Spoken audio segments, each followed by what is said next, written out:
Bonjour, je vais vous présenter la vidéo 31 concernant la division décimale. Nous avons déjà étudié les divisions kiliennes qui ne concernent que des nombres entiers.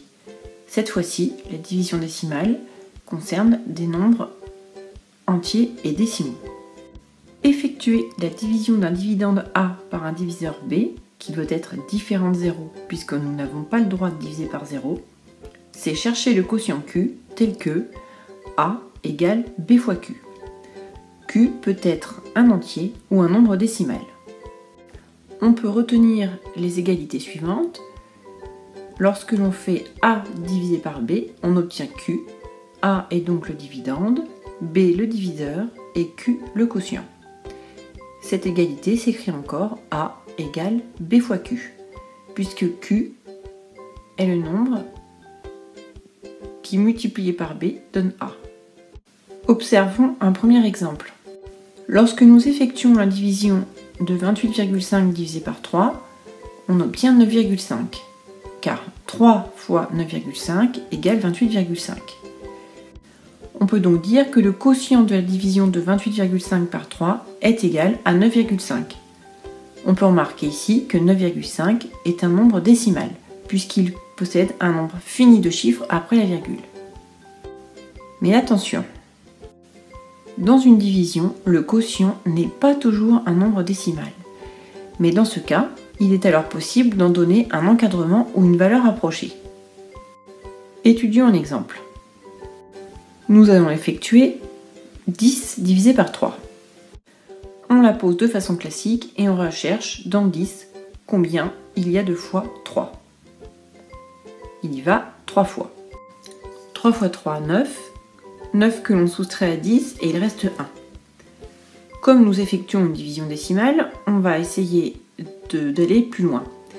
Donc on va ajouter un 0 dans la partie décimale et en même temps ajouter une virgule dans notre quotient.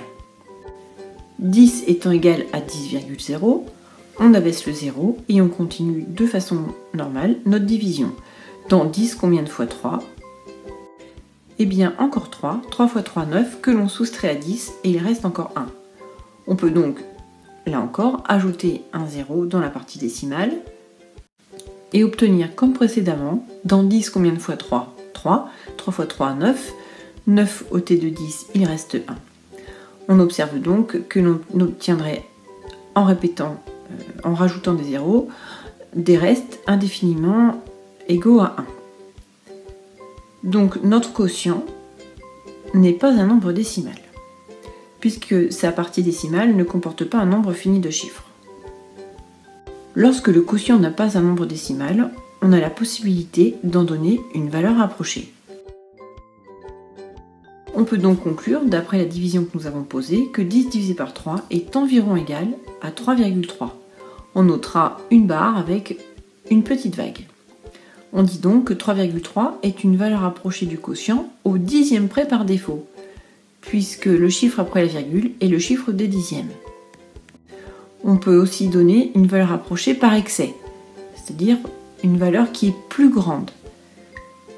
Ainsi, 10 divisé par 3 est environ égal à 3,4, et 3,4 est une valeur approchée du quotient au dixième près par excès.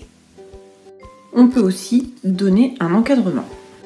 Pour déterminer un encadrement par exemple au dixième près, on prend la valeur approchée par défaut et la valeur approchée par excès. C'est pourquoi on obtient que 10 divisé par 3 est compris entre 3,3 et 3,4. J'espère que les explications ont été claires. Alors maintenant, à vous de jouer!